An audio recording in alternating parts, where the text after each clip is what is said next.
is one too many. Asanteni sana.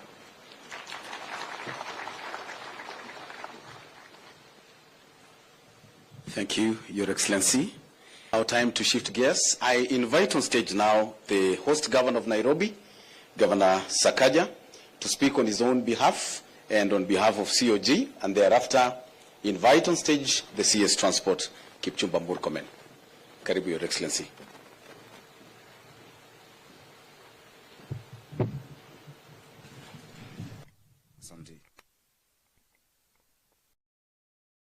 President of the Republic of Kenya, Waziri Murkomen, Waziri Machogu, PSs who are here, Balozi, EU, and the entire team, members of Parliament.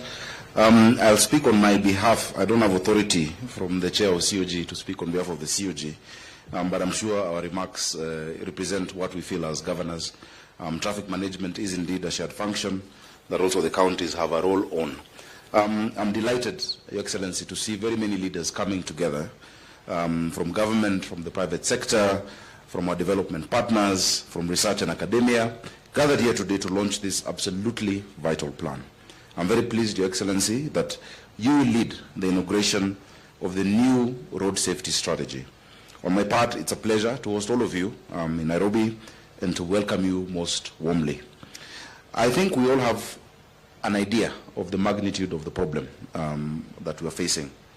We've lost too many people on our roads. And this isn't only the only matter of concern. There's also too much pollution on the road, particulate matter, especially in the city.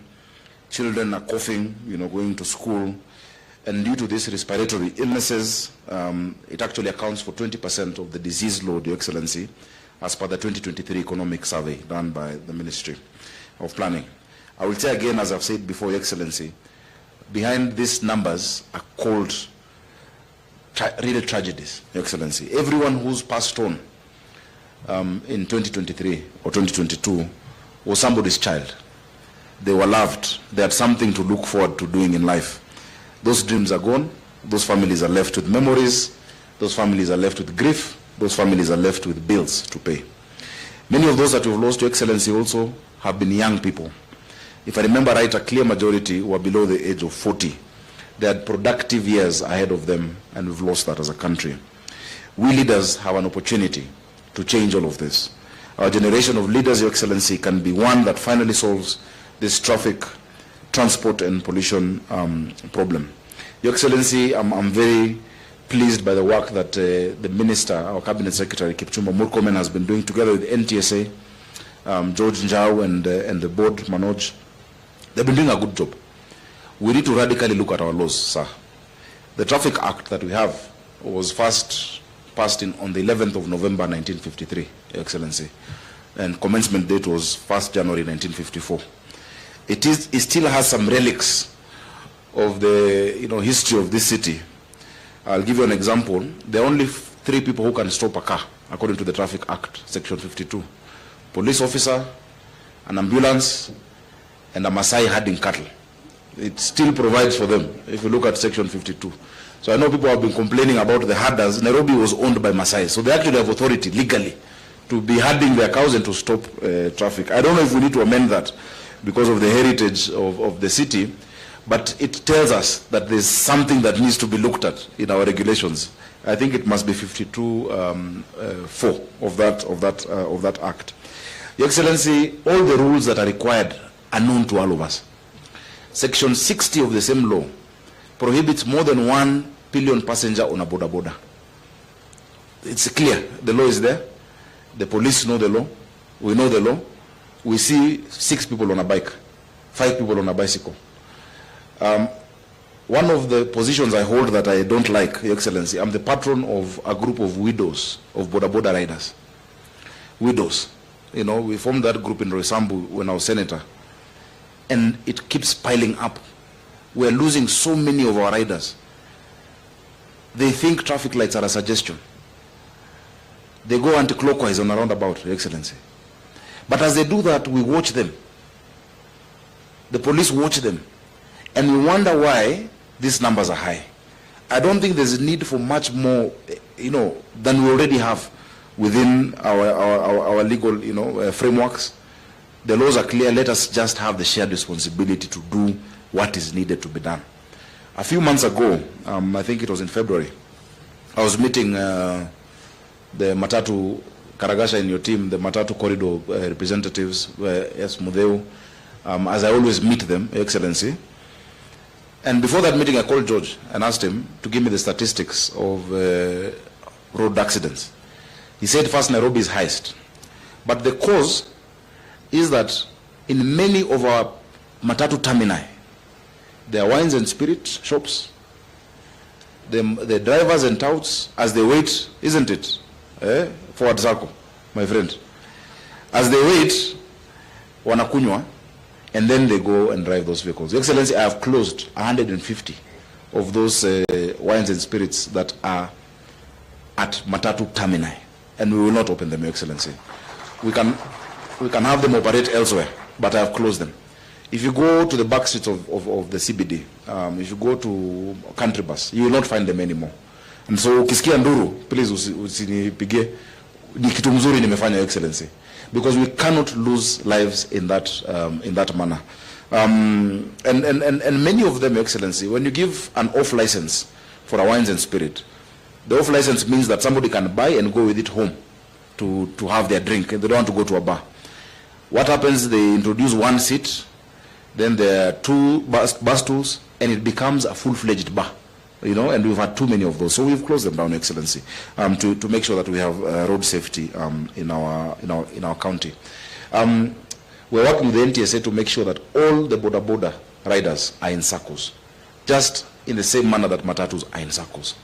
If they're not in circles, we will not be able to regulate. And a lot of the accidents are happening in that sector. I'm glad, and I can see some representatives here. Many of them you will find today with the reflectors that show this person is from this part of the city, is from Kayole, is from Dagoretti South, and they operate this route. This is their number. And we've seen more safety coming out of that, Your Excellency. Your Excellency, additionally, we look forward to being part of implementation of this plan. We are grateful that you have supported us as counties and as Nairobi County. We're looking forward to the ITS system being rolled out, the integrated traffic management system, so that we can now implement the sport fines. I saw Waziri Murkomen speaking very well on Citizen TV the day before yesterday, and thank you for mentioning the work that we're doing together. In Dubai, the entire police department is funded by fines. There's no budget. The fines. We did a study, and I'm sure if Kura was here, I've not seen Kura. They tell you, yes, Engineer Kinoti is there.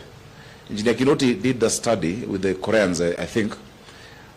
From the junctions that you see along Kileleshwa, Lavington, coming up to Ngong Road, where there are those cameras, if we find somebody, just 3,000 shillings, Your Excellency, for those contraventions.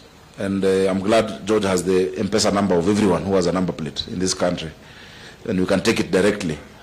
Each of these junctions will give us 1.5 billion shillings, Your Excellency. That 1.5 billion shillings times the number of junctions we're doing, depending on the period of time, can be able to fund road safety, can be able to fund our police and our vigilance on the roads. So I hope that we can move along with that. The issues between the court and ourselves on how that then is utilized is another story. But let us be able to protect our people. A life lost by an accident is almost wasted. People have struggled through their lives. They have gone to school. They have dealt with health care, and then a drunkard just hits you and you die. It's really the worst way to lose our people. So, Excellency, with those many remarks, I want to assure you, and I know it is the position of the Council of Governors, we're ready to support in implementing measures that will ensure there is safety on our roads and that we can preserve the lives of our people, so the statistics that we've been seeing can start going down and that we can make more use of these productive people of the Republic of Kenya. Thank you very much, Your Excellency. Allow me now to invite my brother, the CS of Transport, Kipchumba Murkomen. Tumpigie makofi, tafadhali.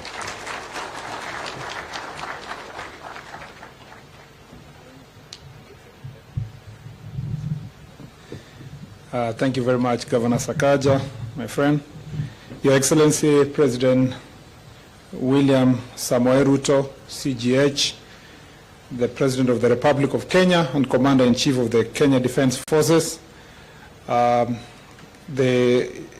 Governor of Nairobi County, Johnson Sakaja, Her Excellency Ambassador Henrietta Giga, European Union Ambassador to Kenya, my colleague, Honorable Machogu, who is here, our PSS who are present, our Committee of Parliament, led by the Chair, Mr. George, and the team, NTSA team who are present here, led by the Chair, distinguished guests from different organizations, especially the stakeholders of the transport industry. Ladies and gentlemen, good morning. Good morning once more. Your Excellency, before I make very, very brief remarks, let me introduce my colleagues who are here. We have Honorable Ezekiel Machogu, who is the Cabinet Secretary in charge of education and a very important stakeholder in terms of transport of our children and students in the various universities across the country. Thank you very much for being with us. He has informed me that he does not wish to make remarks today, but on Thursday he will say something about road transport and our students during his event on this Thursday. And then we have the PS. Your Excellency, I have one of the most hardworking PSs, a friend of mine, and our PS of transport, Mohamed Daga, who is here, Your Excellency. And he has done a fantastic job. He also says he doesn't wish to make any remarks today. We have our PS engineer, Joseph Bugwa, who is the PS of roads. Your Excellency, thank you very much for pairing us, the three of us. It has been a wonderful 1.5 years or thereabout working with these two great gentlemen who are very passionate about what they do in the two departments of the ministry, and I want to appreciate them for the great partnership. We have here our PS who is in charge of parliamentary affairs at the office of the Prime Cabinet Secretary, Aurelia Rono, and we have our PS of Public Works, who is our neighbor also in the office, Honorable Joel Arumonyang. We have the IG of Police, who is here, IG Kome is here, and his team, and many other public officials. We have the NTSA Chair and the NTSA DG, and many others. Your Excellency, let me start by appreciating everyone who heeded to our call to come for this very important occasion when we are launching our National Road Safety Action Plan for 2024 to 2028. We would never have been able to do this action plan without the support of the men and women who are here. We thank the European Union for always working closely with us to support road safety measures and support NTSA with all other development partners, including the World Bank, Your Excellency, who may not be here, but who have played a very important role in this very important endeavor, and whom we look forward. I think the World Bank is here, right? Is there a representative of the World Bank here? Thank you very much. Maybe they are not here now, but this is a team that we have worked together to make sure that road safety is critical. I want to thank also the Parliament and our parliamentary committee, and thank you, George, for the work you are doing with your committee. Indeed, as the Chair said, Your Excellency, this is one of the best committees, very friendly, hardworking, and they have been able to pass as many regulations and legislation we have requested them and facilitated the ministry to be able to do its work. So I want to thank them. I want to thank the stakeholders. Karagasha is here with the various border industry is also represented here. We have Matatu owners, Matatu welfare, transport associations who are here, different associations who have been of immense importance in terms of coming up with this very important strategic road safety action plan. Your Excellency, this is not the work of the ministry alone. This is a sector that cannot succeed if we try or even attempt to do things on our own. We will not succeed. Our intention and my intention in this ministry is to make sure that we have institutionalized solutions to problems of road safety. I do not wish Your Excellency to be glorified as a cabinet secretary or to have measures that will only be remembered for the short period of time I will serve in this docket. It should be, Your Excellency, that we have measures that I would last us, including your administration, so that therefore we have a country that reduces road carnage and road accidents, which is very painful if we think about the statistics. Your Excellency, the statistics are very, very, very grim and actually very telling of the very terrible behavior we have as citizens of this country. To be losing between 4,000 to 4,600, the highest was 2022, 4,600, and if we had gone at this rate in this year, perhaps we were going to surpass that number. And Your Excellency, every year to lose those people, and again to have about 20,000 critical injured people that you have in our hospitals, and it doesn't hurt us to know, and we don't feel really the pain enough to know that all the hospitals across the country, especially level 5 and above, have wards that are called border wards. You know, Your Excellency, where you have people who are critically injured. We have bills. We all know in our neighborhood that we'll be paying bills of up to, 4 or 5 million per accident, and you lose the person and you pay a higher bill, Your Excellency. It is estimated by the Ministry of Planning that we lose about 450 billion annually, which is 5% of our GDP, Your Excellency, to road accidents, because the pressure that it gives in the hospitals, the pressure that we go through because of these road accidents. And I think that this is something that should worry us. I was telling Kenyans the other day that we should have our anger sustained every day, because we have a situation where when we have road accident, like we had a few grisly road accidents in the last 1 month, you have national outrage and everybody in the country is looking for somebody to blame, and usually the easiest target is the cabinet secretary. And Your Excellency, that outrage just lasts 1 week.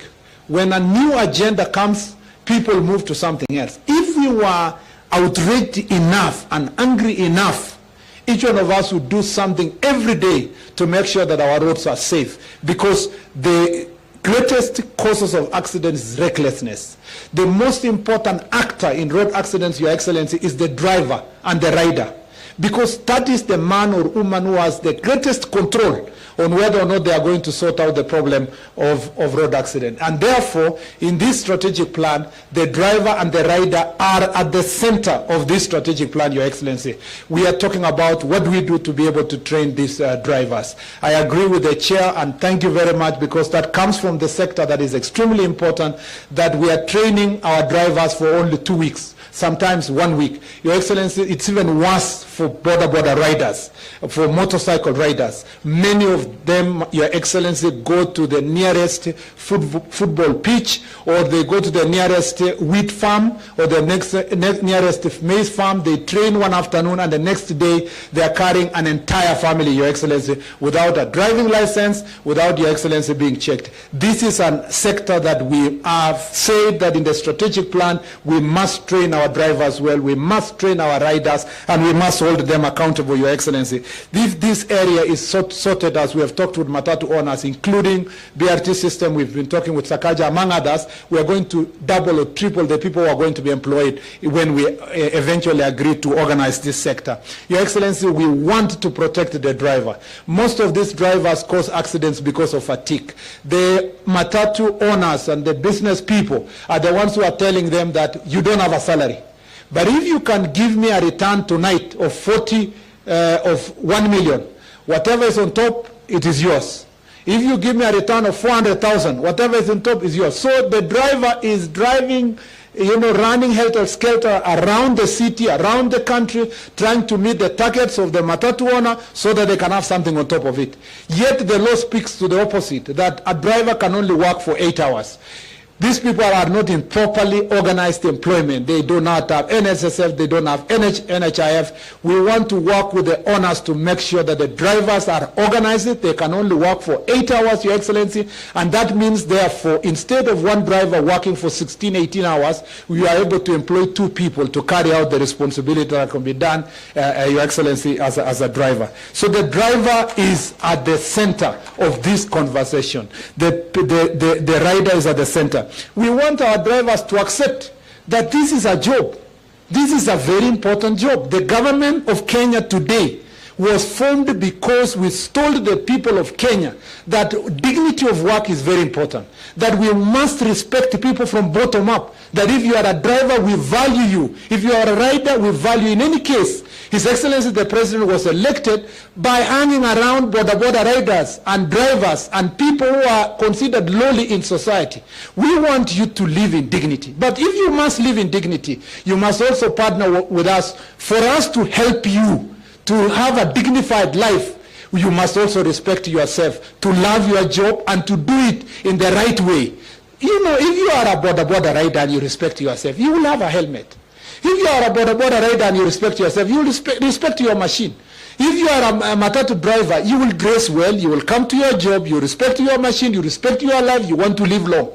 If it starts from there, then the government of Kenya partnering with you can help you through the financial mechanism that has been put in place, a hustler fund. We can move further to ensure that we source funding for you to start your business. We can move further to do many other things. And Your Excellency, since this strategic plan puts partnership at the center, I want to request our drivers and riders work with the ministry to sort this issue. The other very important partner, Your Excellency, is the county government. I have requested, Your Excellency, in writing that the next summit considers road safety as its most important agenda.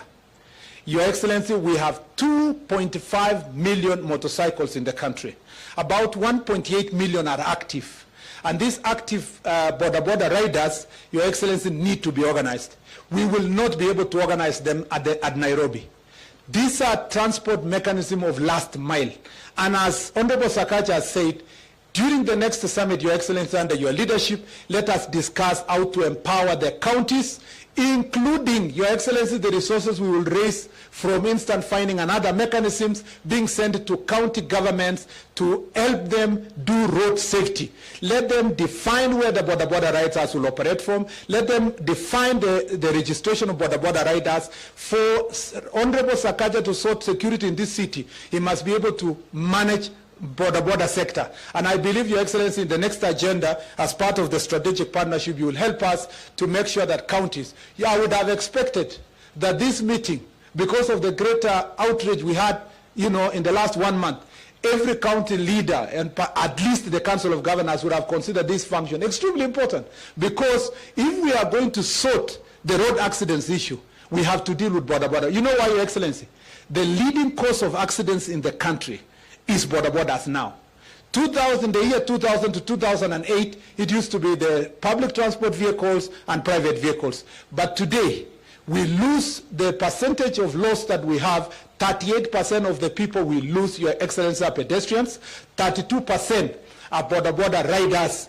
And Your Excellency, followed now with the passengers, who are 26% caused by PSV vehicles and private vehicles. Meaning, therefore, that if we have to reduce accidents, including the pedestrians that are knocked every day in the city of Nairobi and other parts of the country, we have to sort out the border sector, because that is important. And the question we should ask ourselves, how come our neighbors, our neighboring country, has managed to organize border sector that everybody dutifully is able to wear a helmet, Your Excellency, including the passenger? Now, if you come to Nairobi and you tell our Nairobi queens that you need to wear a helmet, they tell you, oh, it's smelling, or it's messing up my hair, Your Excellency. Which is more important, your hair or your safety? And it is proven, Your Excellency, that if you have an accident with a helmet, you are likely to survive, Your Excellency, because most of the injuries go to the head, and they are the most difficult injuries also to deal with. Your Excellency, we have in this strategic plan, Your Excellency, in this plan, we have put technology on the forefront. Your Excellency, thank you very much, because you have been calling every day to find out where are we with the instant finding system. Thank you, Your Excellency, because on your travel to Korea as your first travel in the first year, you managed to secure and support a fund that will ensure that we have ITS system in the Nairobi city, Your Excellency, in about 80 junctions. Thereafter, in your trip to China, you also negotiated a fund, Your Excellency. We are going to have another 200 junctions on ITS system in Nairobi city. We will welcome you, Your Excellency, to come to the Chorus headquarters to see the pilot project, what it does, and what resources we are going to raise through enforcement, instant enforcement of traffic.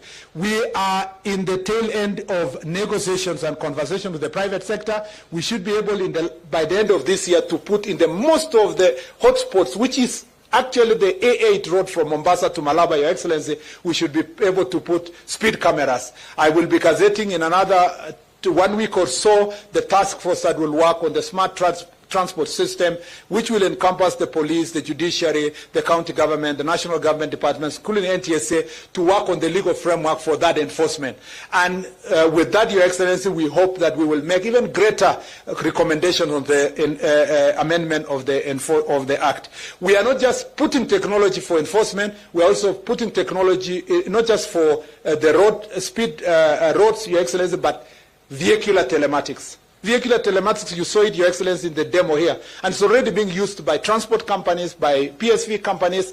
That technology is going to sort many problems in this country, especially in the education sector. We have agreed with my colleague in education that we will make sure that this becomes mandatory for all our schools, that they can be able to monitor all the buses as they travel across the country. I can speak on this subject, Your Excellency, because it's extremely very important for us.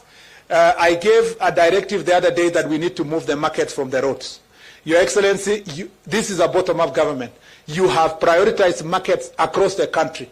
And every county now has 2 or 3 markets. We were with you in the Ondiani, around the area where an accident occurred, and there is a market you launched there. We have a market, I'm sure, coming up near Kangemi here, Your Excellency. The serious accidents that have happened along the markets in the highways requires, again, a serious partnership with the county government so that we provide the markets off the road. We have promised under Kenya that we will make sure that we have access roads that people can drive to the market, because many Kenyans would like to purchase their goods while still inside the car. We'll make sure that they can drive through, Your Excellency, the way we have in other joints all over the world drive through, so that they can buy their goods and go. But their markets must move from the road, because Kangemi is a disaster in waiting if we are not going to be serious on this issue. Your Excellency, I'm passionate about this subject because it's about saving lives. And I believe that in this ministry, working together, enjoying the partnership based on the plan, I don't want to say more than that, because it's your responsibility today, Your Excellency, to help us launch this very important plan.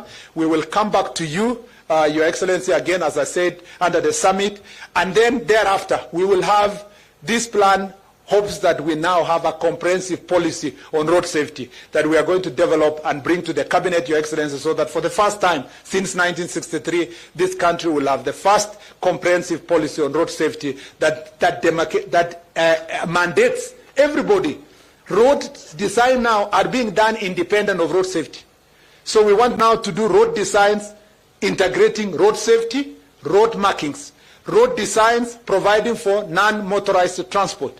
42% of the people in Nairobi walk on foot, yet we have put more concentration on vehicles, Your Excellency, while less than 10% drive themselves to come to the city. The others use public transport system. So what are we going to do? Let's be like other cities in the world. Today in Nairobi, those people are walking, Your Excellency, because they cannot afford a car. They all dream that they can afford a car or public transport system. But in the other parts of the world, countries like Sweden and other places, including where Ambassador Narieta comes from, people are walking by choice.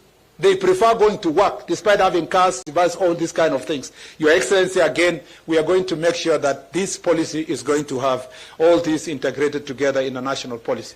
Without any further statements, Your Excellency, it is now my greatest honor, privilege to invite His Excellency President William Samoei Ruto to come and launch for us the plan.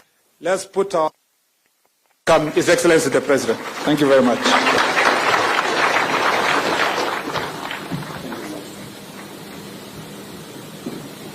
Thank you very much. Let's take our seats. Asanteni sana.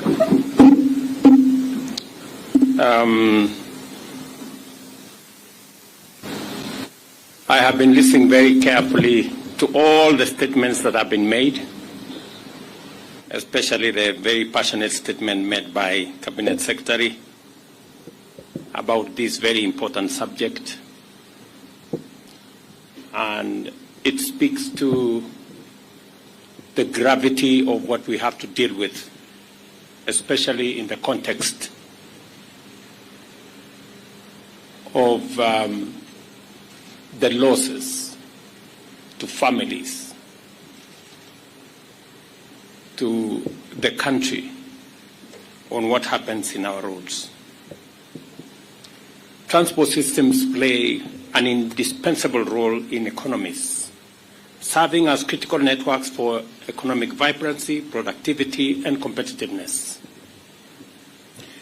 With the continuous growth of our economy, the demand for road transport also rises, and indeed, over 90% of goods and services rely on road transport wholly or significantly. The bottom-up economic transformation agenda identifies infrastructure as the fundamental enabler of productivity and, consequently, the development of a dense network of good quality roads throughout the country is a priority. Safe roads and safe road use by all stakeholders are critical to maximizing the efficiency and other gains from our road network, although increased economic activity must inevitably result in higher usage of road network and pose a higher risk of accidents. Concerted action can keep the actual incidence of crashes and resultant injuries low.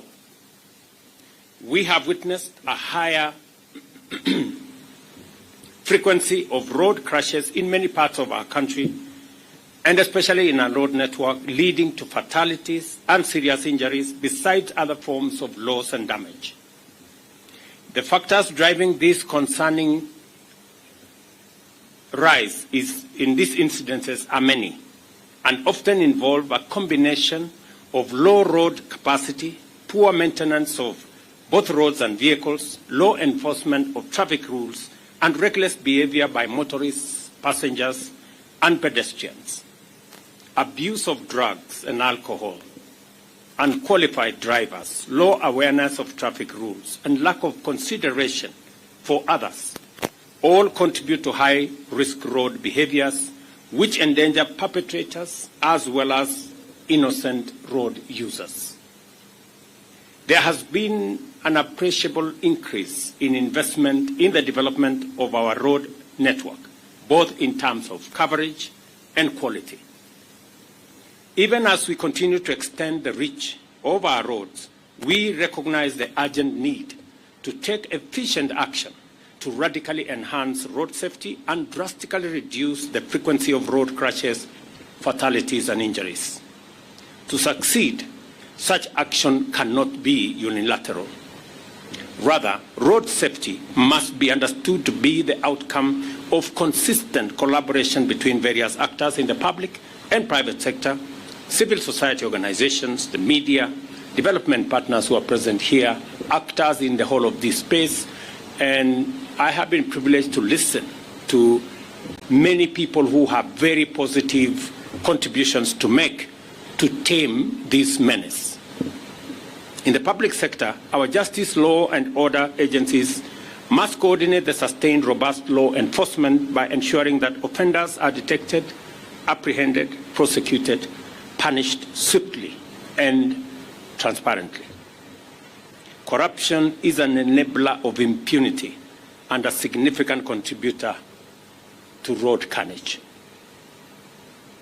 We all know how the contribution of corruption aids overspeeding, reckless driving, drunk driving, and allows those who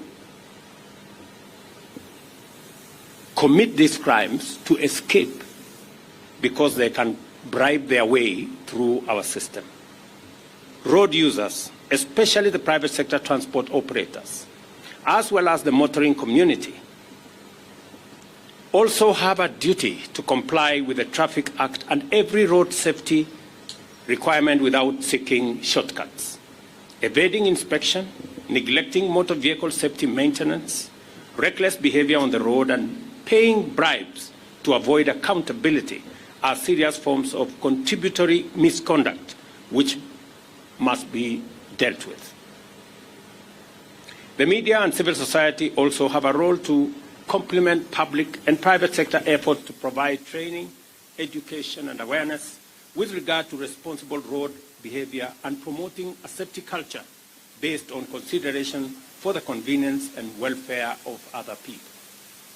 We have been informed that we all know what needs to be done. We all know that the largest contributor to road carnage is overspeeding, reckless driving, drunken driving. The numbers have not been coming down. The numbers have been going up. Every year, the numbers are going up. Waziri and your team, the numbers have to come down.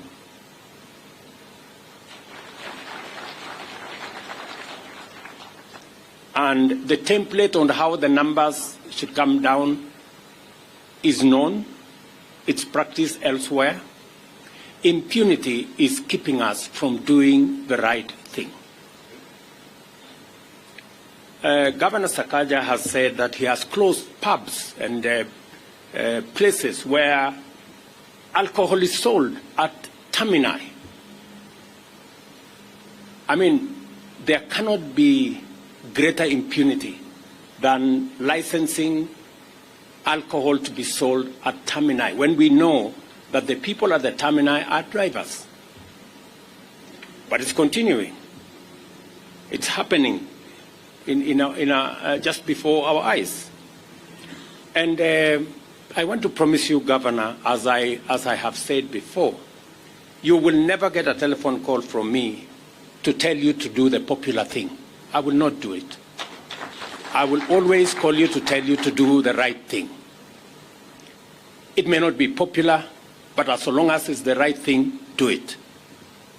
The challenge we have, and that is why we haven't made as much progress as we should, and that is why we have not achieved our potential as a country, is that those of us who have the opportunity to lead, those of us who have been chosen as leaders, want to do convenient things, want to do popular things. And I will say this again.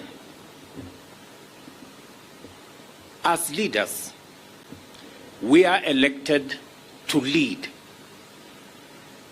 to serve, and to make a difference in people's lives. We are not elected to be popular.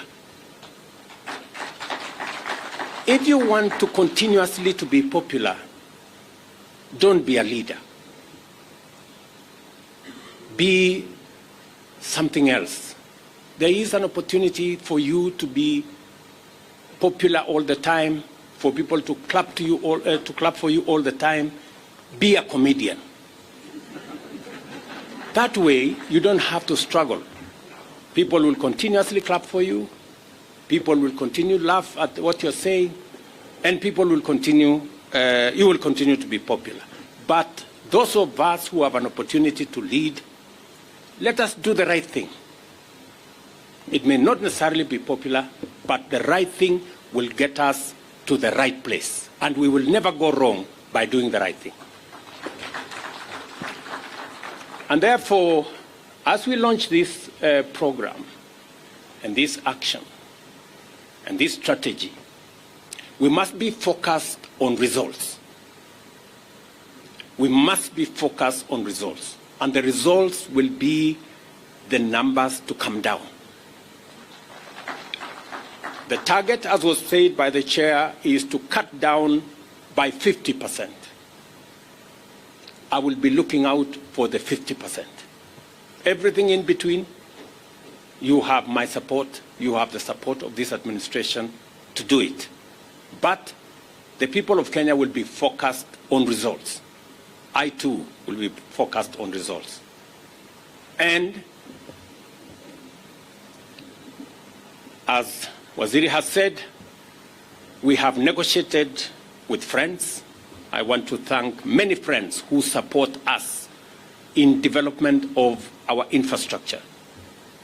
The ambassador of EU has said EU has been a great partner, together with others, in developing our infrastructure, road infrastructure in Kenya. They are also willing to partner with us on matters road safety. I expect greater collaboration between the traffic department of the police and the NTSA. There has been some disconnect, sometimes competition between these two agencies. Mr. IG, Mr. DG, please, I expect greater collaboration so that we can see results coming down. I also expect greater participation by the public. All of us, every road user, pedestrian, driver, passenger, private sector, traveling in public transport, our children, all of us must be conscious about the dangers that lurk behind road using. And therefore, it is my expectation that we will be the administration that will finally deal with this challenge. We have 20,000 people in hospital because of different kinds of accidents on the roads. We're spending a colossal amount of money trying to treat them and to take care of them. Families are losing breadwinners, children, mothers, fathers, relatives, and it is devastating.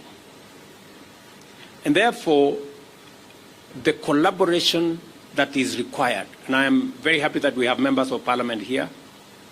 They have been doing a great job in making sure that they facilitate regulation, making of legislation, getting policies in line, and therefore, with the support of every arm of government, I am very confident that we will begin to see a reversal.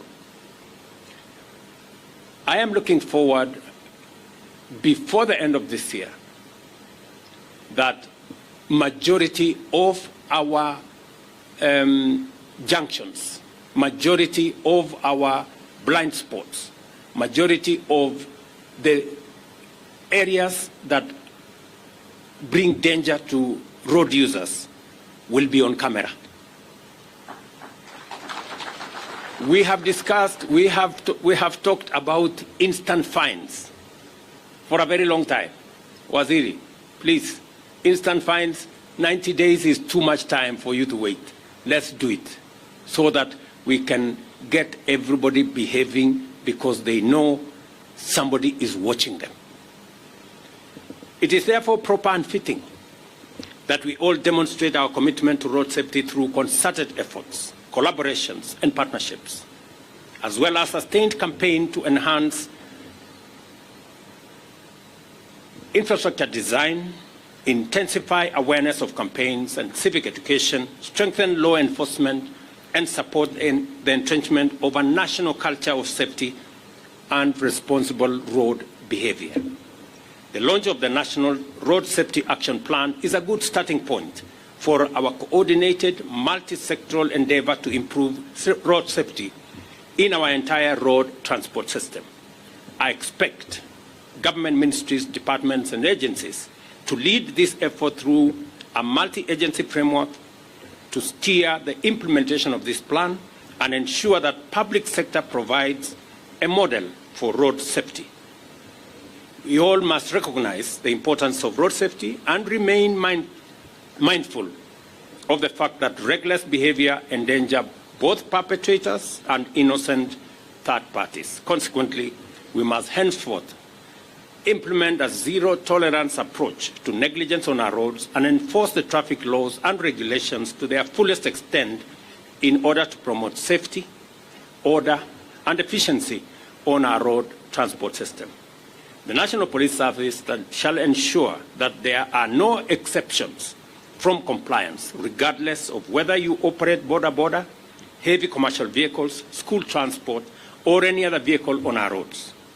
The government is committed to support the implementation of the National Road Safety Action Plan by providing resources, addressing legal and regulatory gaps, enhancing the capacity of the National Police Service to enforce traffic laws, and investing in automation and digitization of law enforcement and traffic management, among other interventions.